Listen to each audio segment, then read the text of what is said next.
Good morning. Let's figure all this technology out. It only took me 11 episodes to figure out that I could put this where it's not in front of my face. Maybe it's better in front of my face, though. I don't know. It could be. It could be.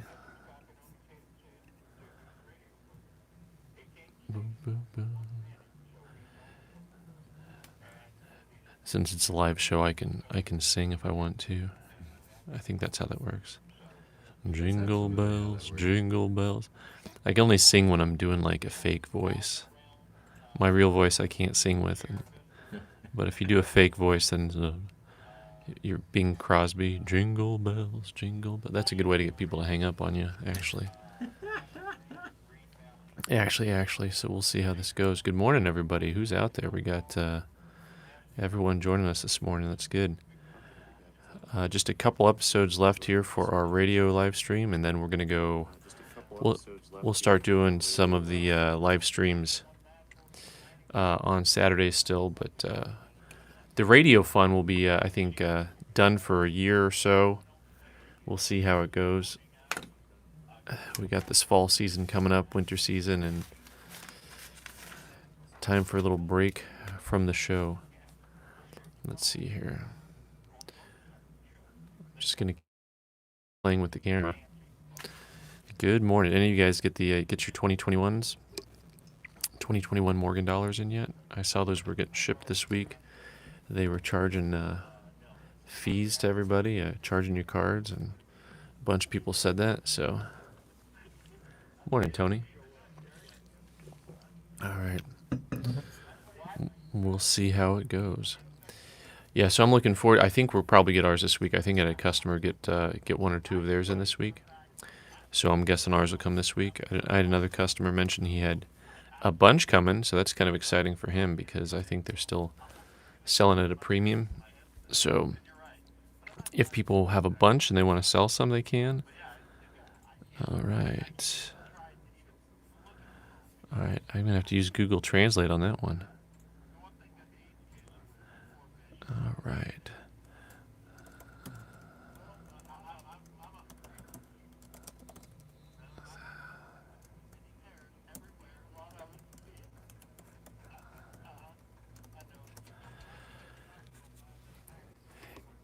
You know, in TV shows, it was traditional that, traditional is the wrong word, but you know how TV shows kind of copy each other. And so, traditional is the wrong word, but they'd have their Christmas special, not like the Charlie Brown Christmas special. There's a lot of singing no matter what, but you know, when you saw these shows and they'd have Christmas songs and carols and characters that normally don't sing got to sing. That's not what we're doing today. So the Christmas sing-along is not actually going to happen this morning. But we are going to talk about some Christmassy things, including what to get, how to get it, how to plan, if you're a collector, how to get your loved ones on board with buying you gifts that you actually want. I don't know if any of you have had this happen where you have them buy gifts for you, and because you're a coin collector, the gift doesn't quite turn out right. So I got the radio show kicking on here in about 8 minutes or so. In the meantime, let's see here. All right, good morning, Juan from California. Welcome.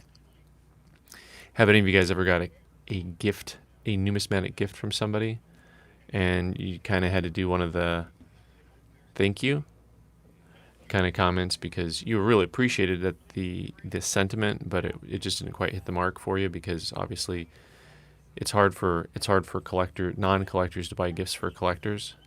This is a real thing. So I'm guessing that a number of you have had that experience. Sometimes it's even hard to get a gift from a collector to a collector, but usually if you know someone really well, it's not as hard. But we'll see what else happens here. All right, what else? Silver items for Christmas. They looked at me as, hey. Okay, so the silver items for Christmas. That's actually silver drill. That's a great idea. I think it's a great idea. Well, see, but we've been doing it a long time. So my wife and I, we get good morning, Donald. We get Christmas. We get silver eagles traditionally for all of our nieces and nephews, and so for Christmas every year. And so they've kind of come to expect it, and they don't think it's crazy because we started when they were really little. And I think it's a great gift for Christmas. So if you guys are collectors, and maybe you have too many nieces and nephews, or maybe depending on the price point, silver eagles may be a little bit more expensive this year. You can go down to buying silver half dollars or things like that. We did that one year. 2013, I think, was when silver was up like to $40 or something. And we were up to like 20 nieces and nephews. Like, it was easier when we only had 3 nieces and nephews, but then procreation just started happening. So there's one year where we ended up getting Walking Liberty half dollars instead of silver eagles. But the nice thing is that they don't spend them. They make a great gift because they don't spend them. It creates tradition to where they know kind of that they're getting something that they can hold on to. I know that I'm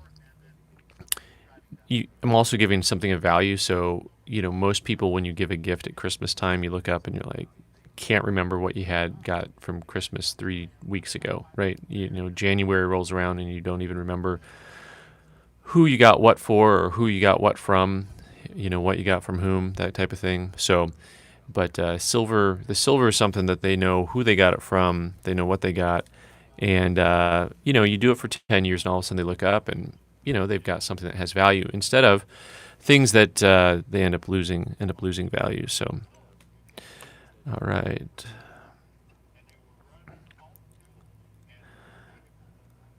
Oh, this is good. Gerson, is it just me or is the Morgan dollar ugly? Okay.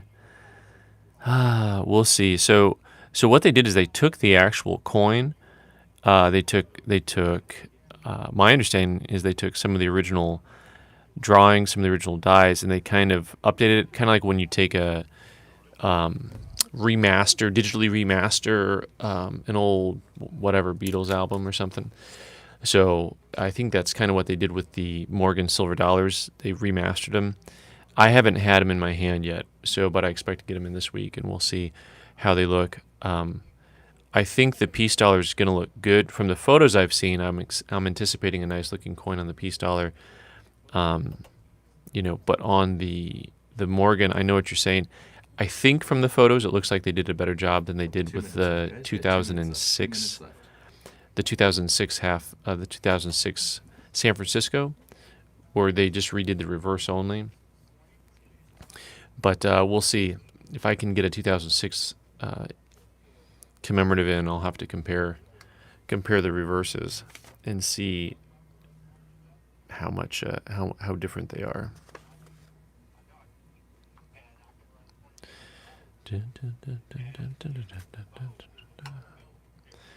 If I'm accidentally humming Christmas songs, I'm sorry.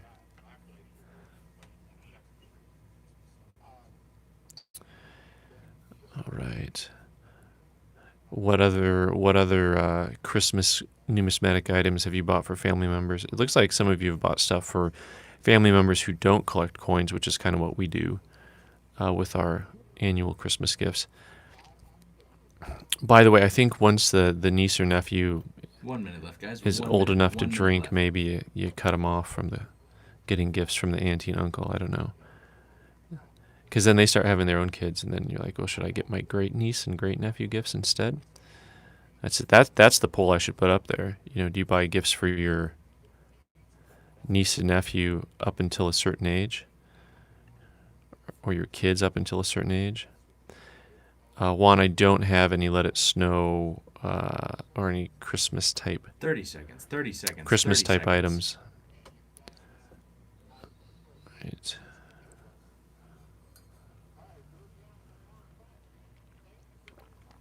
Gardner Earth Guy asking how slow is the mail? Well, the mail's been pretty good to me. I'm not going to pick on them too much, just because they announced that they're actually going to slow stuff down on purpose. We'll see what happens. There are enough difficulties getting supplies to places right now. That the mint is just kind of You're all not the clear, mint, Jerry. but the post office is just one of those things. Yeah, we'll talk to you next week. Have a good one.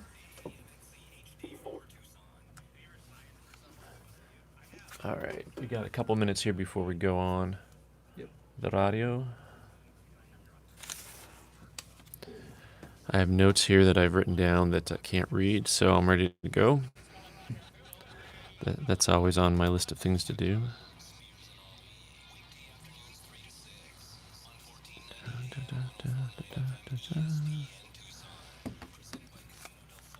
Cool.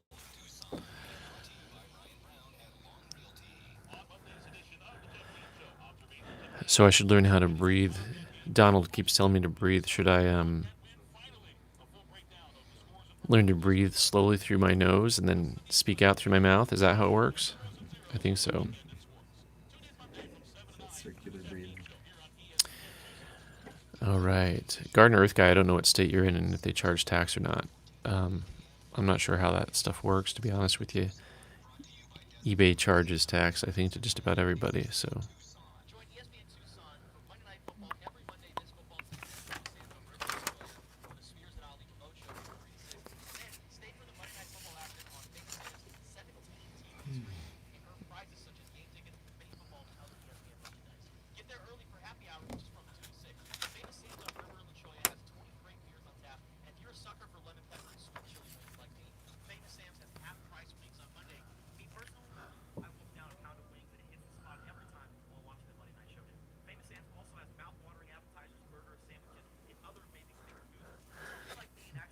Five two zero 719-1490. One of these days, I'm gonna actually just call in to Jerry's show because I got the phone number memorized. Yeah.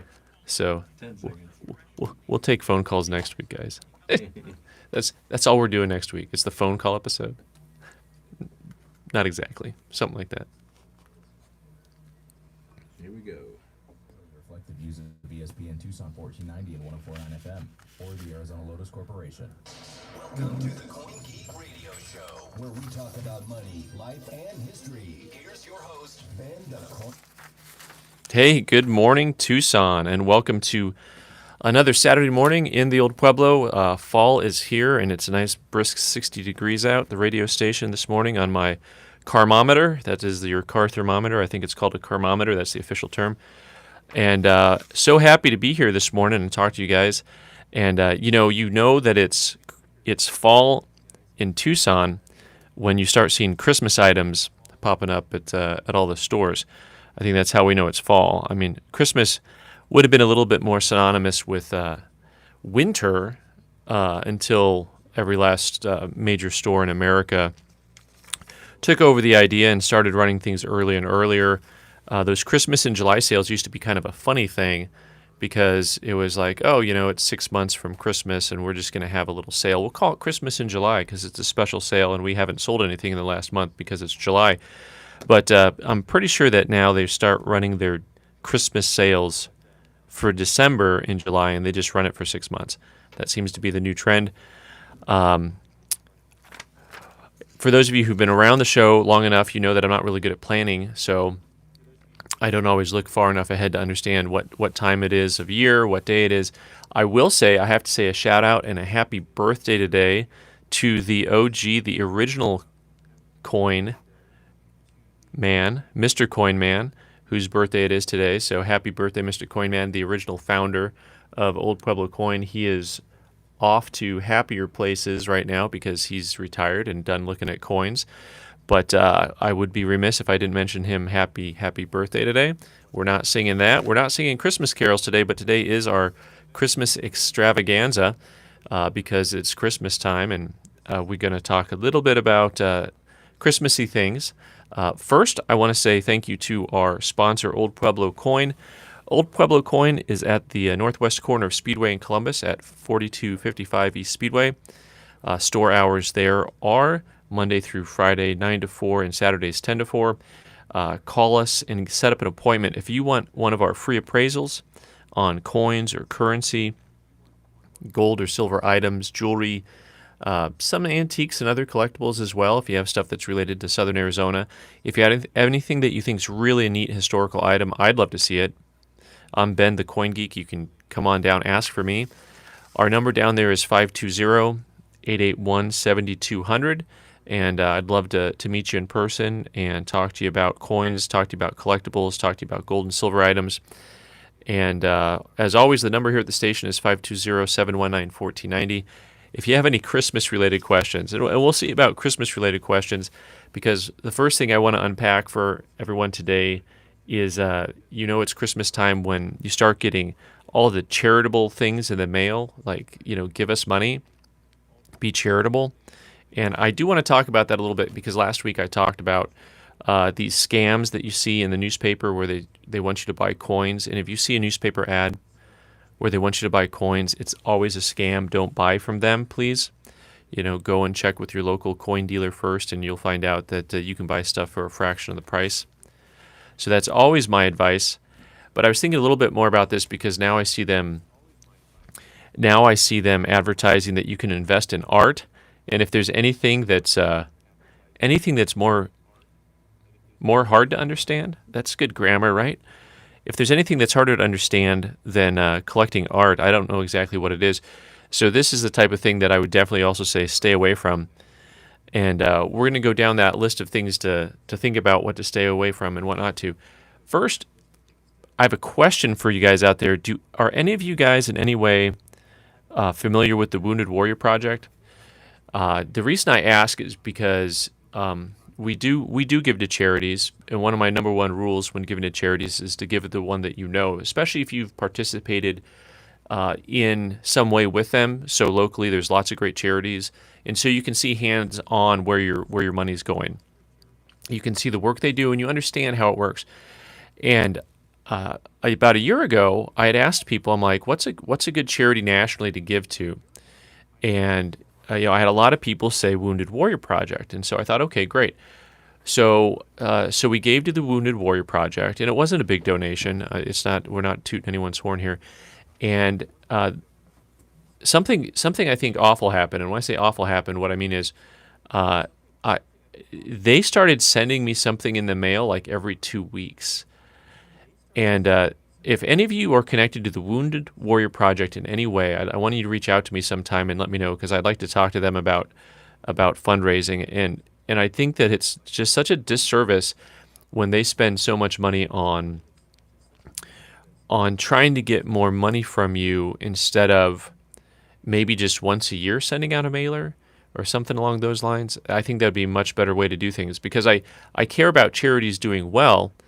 But it bothers me when I see that they spend, if they're going to spend whatever, $30 or $40 a year in mailings on one person, that doesn't seem to make much sense to me. So also, I think at the same time, they must have sold my address and information to other charities, because there are other charities that were starting to pop up all of a sudden and send us stuff in the mail that we were not getting before. So anyway, we'll see. When it comes to charities, folks, Americans are still the most charitable country in the world.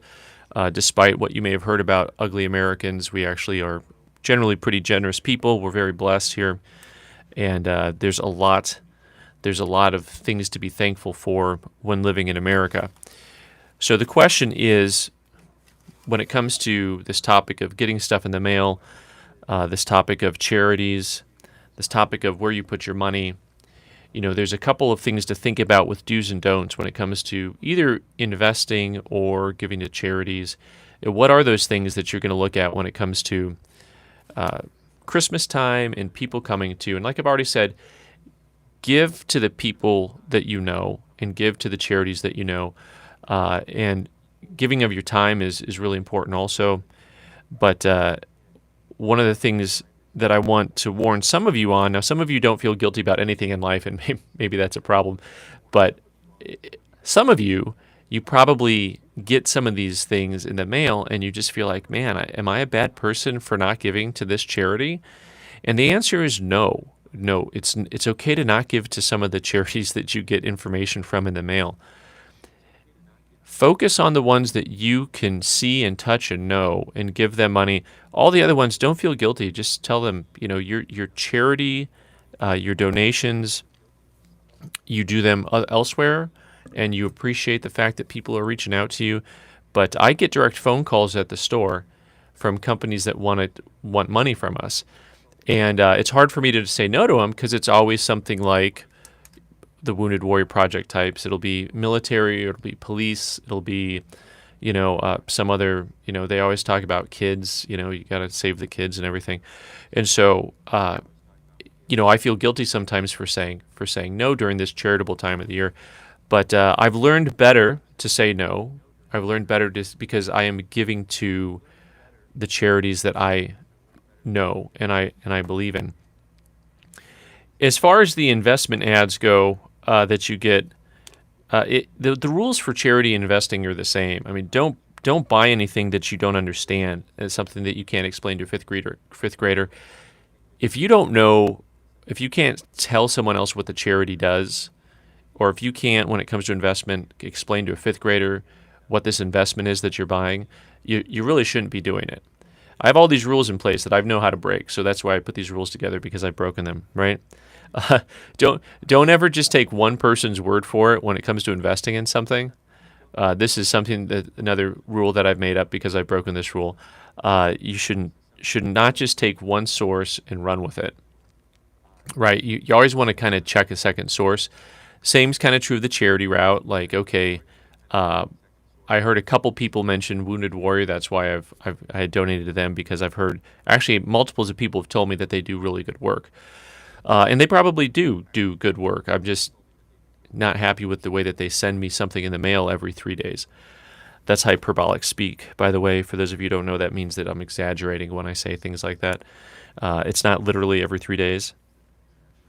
I also kind of like this rule of don't invest in anything that has a seminar attachment that you have to pay to go to a seminar. So timeshares, real estate type stuff. These are things that generally they really benefit the guy who's running the seminar, and the next thing not to invest in is multi-level marketing companies. So if you're into any of those, don't invest in those things. I think generally speaking, unless you're really good at marketing to people. But when it comes to all of these things, do educate yourself. This is the do. Do educate yourself. Learn more about things and do what you're passionate about. If you're really passionate about a certain type of collectible, you're probably going to do well investing in it. You're probably going to do well financially. Same with investing or a charity. If you're passionate about something, then you're going to be involved in it. So look for things that you're passionate about. Do educate yourself, and invest in yourself. And that's the combination of those things, of your education and of your passion. All right, so that's a little bit of a public service announcement and just some information about getting stuff in the mail. Just say no. Learn to say no, people. You'll be happy in the long run when you do. All right, the tricky topic when it comes to Christmas time and collecting, because obviously we do a lot with collecting around here at the coin shop and with coin collectors, and you've probably been in a situation where maybe your spouse collects something and you don't, or maybe you're the collector and your spouse is not. And so what I want to do today is talk about how it is that you guys can communicate in a way that's going to be a very gift-pleasing Christmas this year. Because as a collector, I think we've all been there when we had a loved one buy a collectible for us, and they really, that they painstakingly went through some process to try to find this for us, and then you got it, and it didn't really hit the mark. And so how do you bridge that gap when it comes to the collector market, especially if you're into something that's really kind of a niche market? Because with coins, there's 1,000 different areas in collecting, and you can drill really deep in any single area. So, and whatever you may collect, maybe it's Funko Pop dolls, maybe it's probably not Beanie Babies, but maybe it's Beanie Babies. But how do you communicate to the people around you what it is that you're into and what you collect? So you might not want to ask any really direct questions. Okay, here's the deal. It's early enough in the year to where you still have time to listen to them. All right, so this is kind of the key. If you start asking questions all of a sudden out of nowhere, they're going to be like, okay, what are you up to? Right? But here's the thing. Christmas is still far enough away. Maybe they're not thinking about it. By the way, just public service announcement number 2, Christmas this year, December 25th. Put it on your calendar. All right, there you go. So first and foremost, sometime in the next couple of weeks, your loved one is probably going to say something to you about what they collect. And maybe they'll just be talking about a conversation they had with somebody who's another club member at the club they go to. Maybe they'll just be mentioning, hey, I was online and I saw this item, da-da-da. Here's the hard and fast thing that you've never done before. I want you to pay attention to them. Actually listen to them and get engaged in what they're saying. So listen to them, pay attention, and feel free to ask some questions. Draw it out of them. First of all, it's going to be great for your relationship if you're going to take the time to actually ask questions for them about the things that they have interest in and actually show genuine interest in what they do. Maybe they'll turn around and do the same thing for you sometime and say, oh, yeah, by the way, what are you into? You're going to want to get specific. So that can be hard if you're kind of an outsider, but once you start paying attention, you can start to kind of ask more and more questions and learn more in general about the things that your loved one collects. So get specific about the things that they collect. This may involve you asking questions around a subject you might not know a lot about, but trust me, your spouse or your loved one, your niece or your nephew, whoever you're talking to about the items they collect, if they have interest in it, they collect it, they're going to want to share with you what they collect.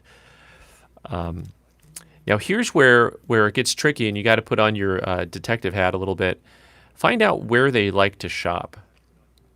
And for us in the coin world, it's easier if someone has an actual nice brick and mortar store that they go to, and they have people that they deal with on a regular basis, because you can actually pick up a name from a person. You can actually say, oh, okay, well, if you go see Ben at the coin shop, he actually knows very specifically what I collect, right? So if you actually have that connection wherever you are, whatever you collect, you can say so-and-so down at the shop and that.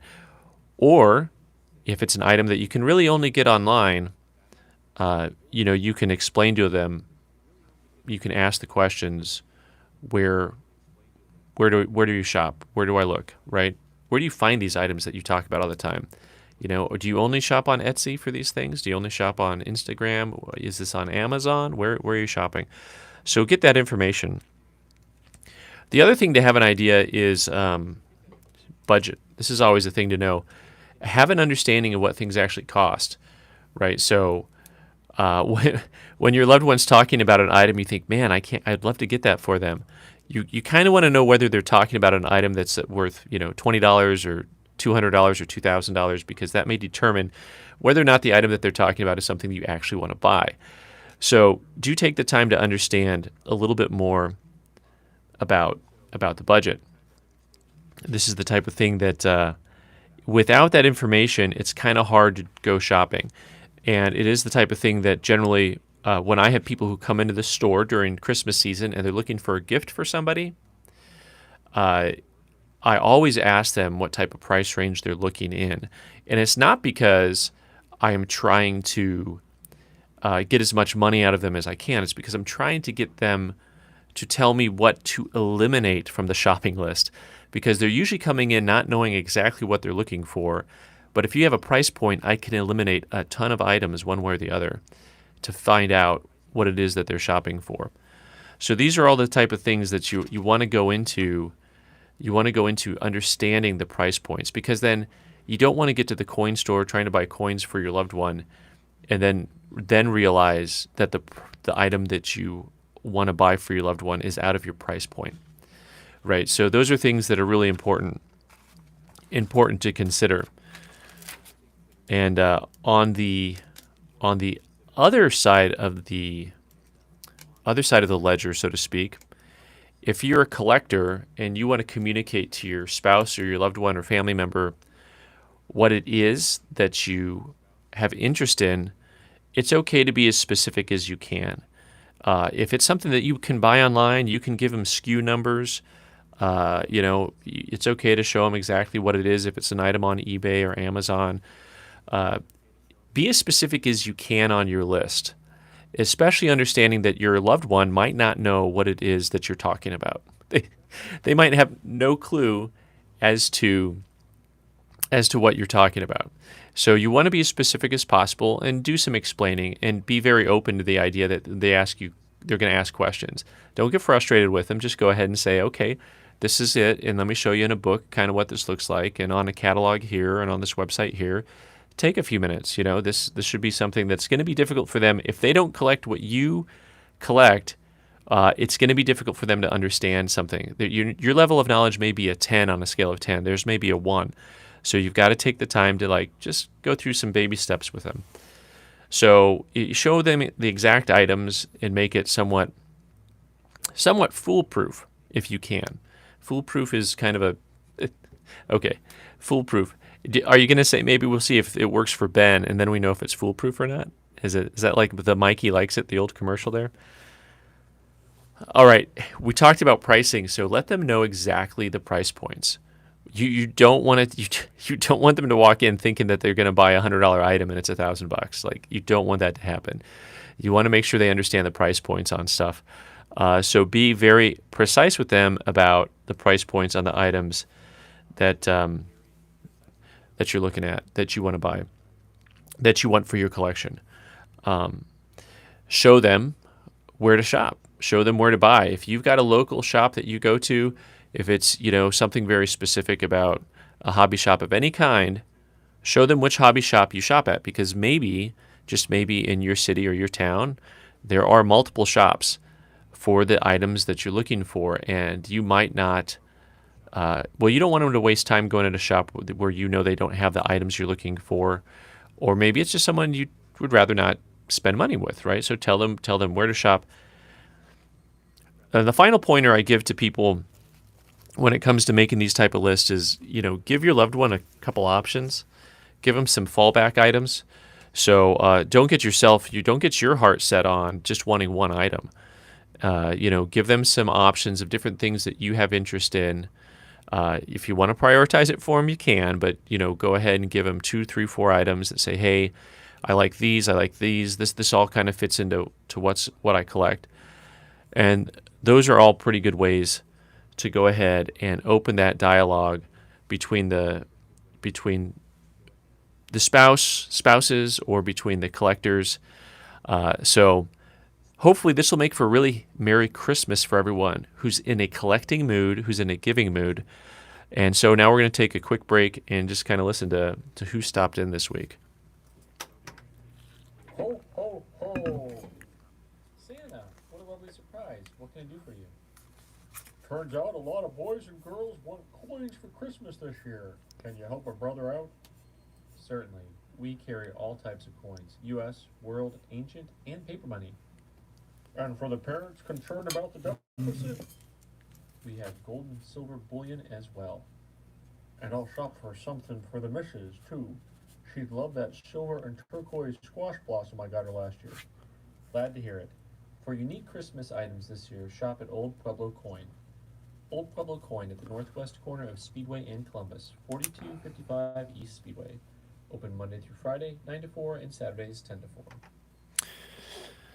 All right, so I'm always happy when Santa stops in. If you don't know this, Santa and the Tooth Fairy shop a lot at Old Pueblo Coin.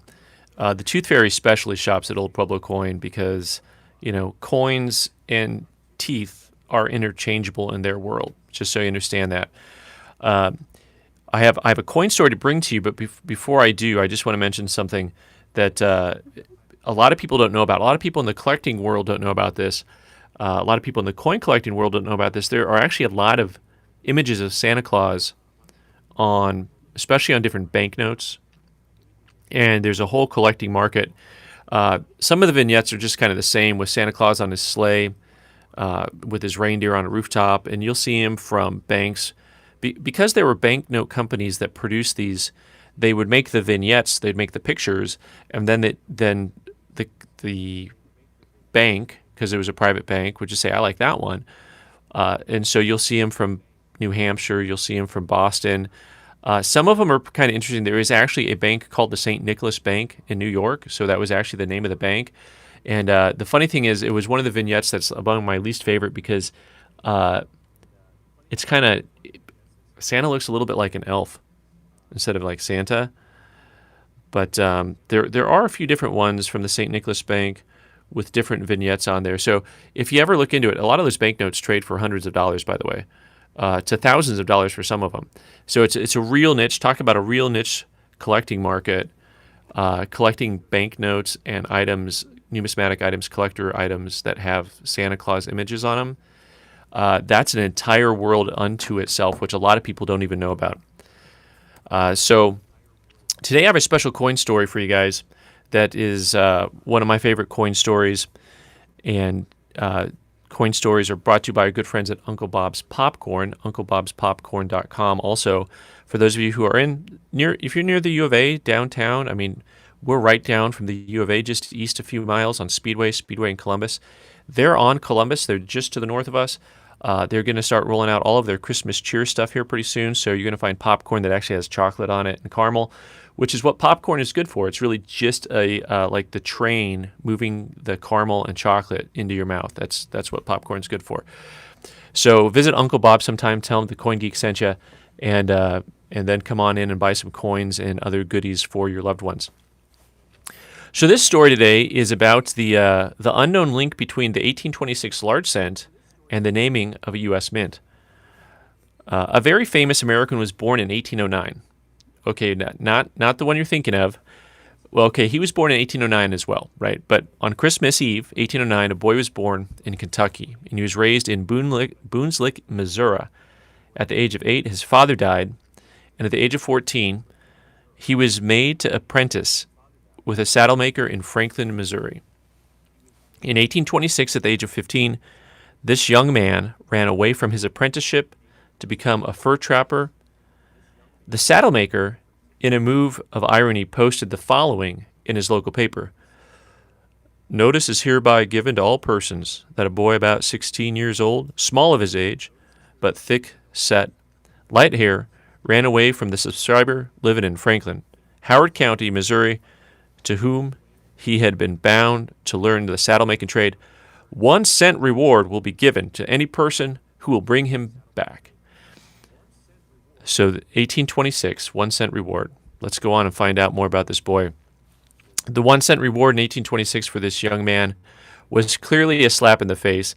Despite the value of his person being just 1 cent, this boy moved to Taos and learned to trap, track, trade, and hunt. He also learned Spanish and several Native American dialects, despite being illiterate his entire lifetime. The irony of his illiteracy played out later in life, as the stories of his skills and bravery made their way back to the East Coast and eventually into dime novels about him, about his life and his adventures. Most of the stories in those books were completely fabricated, although some tried to work in a true story here and there.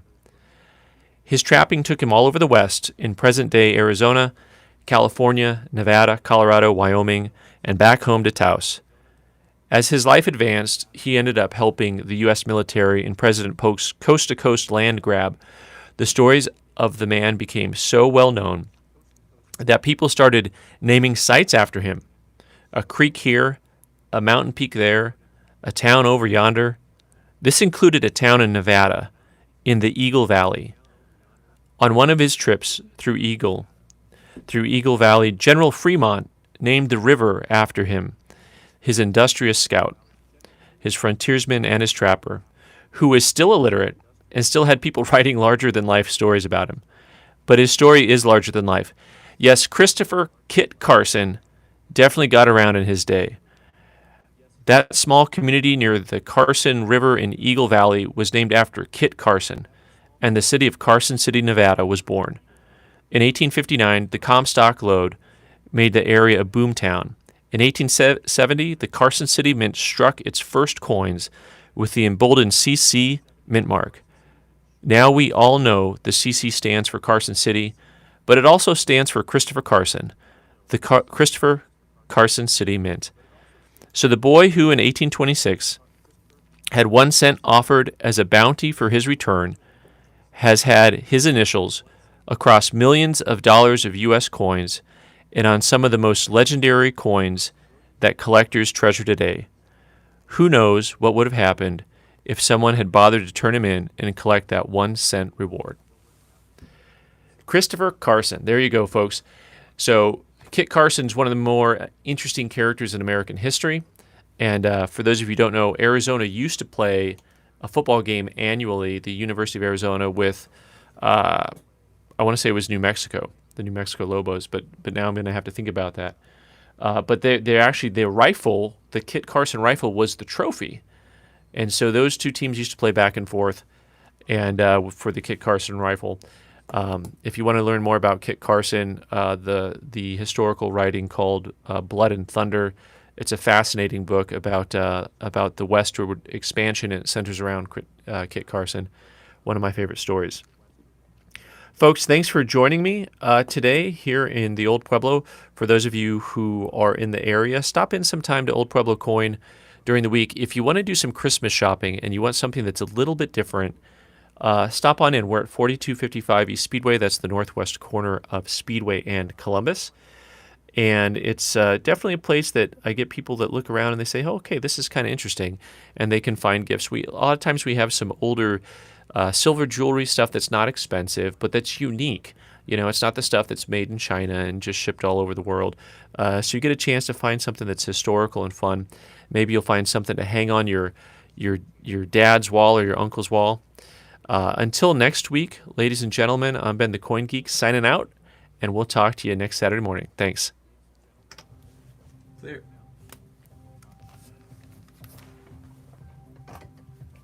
Awesome.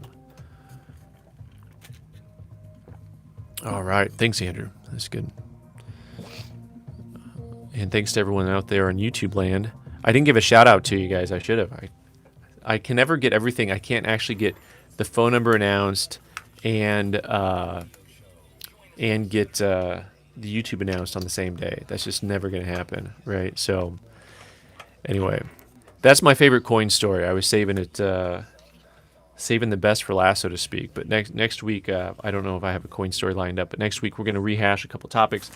If you guys have any topics that we covered in the live stream series for the last 11 weeks that you want covered, we will. I'm probably going to talk a little bit about what is money. I want to rehash what is money because I also want to rehash a little bit about crypto, and those two topics really go together well. At least that's what I think. In the meantime, I don't know if I have time to read over all this gibberish going back and forth. You guys are having a good time, it looks like. Let me see. Awesome stuff. Awesome stuff. I don't know if you guys knew about the Christmas vignettes of Santa Claus. The Santa Claus vignettes. There was actually a guy, he had a collection that sold a couple years ago.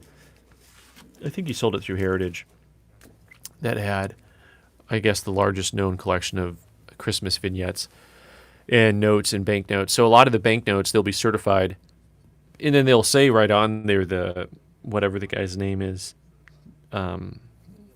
Christmas, what did he say? Oh, the Roger H. Duran Santa Claus collection. It was, there's only so many of the vignettes out there, so it wasn't a huge catalog. It was a thinner catalog, but still, it was a cool thing. So I find it really fascinating. We can all drink to that, right? Quicksilver collecting ex-wives is not so much fun. Okay, all right. I see what you did there. Oh my goodness! Everyone seemed to agree with that comment, though. I will say, I'm on my first wife still. So, all right. Yeah, one of the days I will laugh at your silly jokes, but the thing is, if I'm watching you guys talk while I'm doing stuff, it throws me completely off. I have a hard enough time just making sure I actually talk about the things that I thought I was going to talk about. So with you guys throwing comments around all the time, it can really throw me off. All right.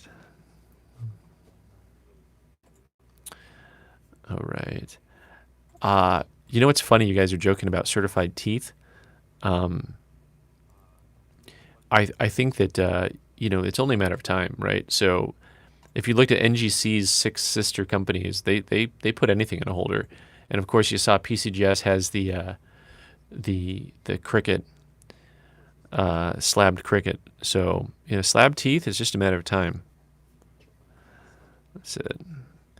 All right. Sounds like some of you guys know the Kit Carson story. Uh, that book is really amazing to me. I mean, I just when I first listened to that book, I was just like, this guy's life is real. It's hard. It's almost hard to believe, especially since he was illiterate his entire life, and then he had people writing books about him. And then he went to the East Coast, and people were pissed off when they saw him because they're like, "You're not the Kit Carson I was hoping to see." Because he was like 5'7" or so, instead of, this is 5'7" right here, instead of being some huge strapping guy. But of course, in the dime novels, he's a huge strapping guy all the time. So for those Christmas notes, if you guys, what you should do is you should look, if you want to get one, and they are expensive, you can get lower grade ones for a few $100s.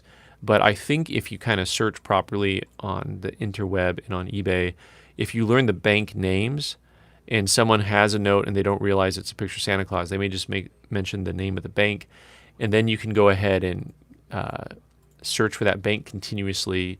Maybe you can find one that's not labeled as a Santa Claus note. At that point, you can get a better deal on it. But it's a fun area to collect. I don't have any of those in my collection at all. I haven't even handled one. So, all right. JRW3 email. I haven't checked the email in a couple of days because actually I have someone who normally checks the email and she has been out. And she usually forwards some stuff to me, so I'm going to go ahead and pop in one more time. Staff at oldpueblocoin.com is the email. I will check. Probably today I'll just go ahead and take some time to check that email. So if that's the email that you sent it to, I will check and I will find it. Okay, and we'll get together on that. JRW, I appreciate everything. For those of you who just see the name up there, JRW3, you need to go to his channel and look at his drawings because they're incredible. He does realistic drawings, and I'm laughing because I'm thinking realistic drawings of Venom, right? As though Venom's a real person. But he did a Venom one, which was very cool. But photorealistic drawings and stuff, and it's very impressive. So take your time to go over there and look. All right. Oh my goodness. I'm a little concerned about some of the comments popping up now because, I'm getting Christmas suggestions from people. Let's put it that way. All right. So what else next week? Who else? A topic on welcoming new coin collectors. Okay. So Juan, are you saying that you want a topic not about coin collecting, but are you saying how do we welcome new collectors into the marketplace? How do we welcome new collectors in the marketplace? I think that may be what Juan's asking. By the way, any ideas for live streams in general? Because I'm still going to be doing it, probably at least 2 live streams a month on Saturday mornings, and they can be a lot more specific. So with the radio audience, I've been tuning everything to a level at which I can just capture the ideas and the concepts for a broader audience. But on Saturday mornings, when it's just you and I on a live stream, we can get really geeky. We can get really into the weeds, and we can talk very specifically all over the place about whatever we want to. All right, so send me suggestions on that as well for what we can do. For what we can do Saturday mornings. So I know you guys want to still get together, and I'm into it. I'm having fun. I enjoy doing this. My wife asked me about whether or not I'm going to miss doing the radio show, and I said yes and no, because there's a lot more prep for me for the radio show just because of the fact that I'm going into a realm where I've got to think about eliminating things. So there's this thing called the curse of knowledge, which I've talked about before, but maybe it's been a while.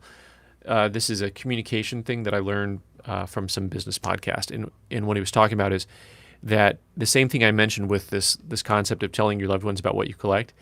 The average person in their industry, if your level of knowledge is at 10, and the person walking in the door to talk to you, their average knowledge level is 1, 2, or 3. But you have to get your communication down to that 1, 2, or 3 level, because that's the only way to communicate with them. And nothing frustrates me more when I go to an automotive shop or a doctor or a dentist and they start just talking above me. Now, at the auto shop, it's easy because once you get past steering wheel and gas pedal, I'm lost.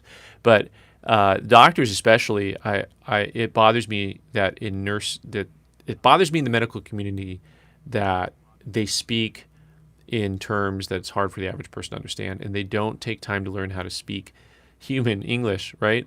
And this happens, the same thing when I talk to my military friends, and they'll start using jargon all the time. I'm like, can you cut the jargon out? I just want English. Do you know English? Anyway, they do that just to exclude me. So, all right, Donald. Thanks for the point on the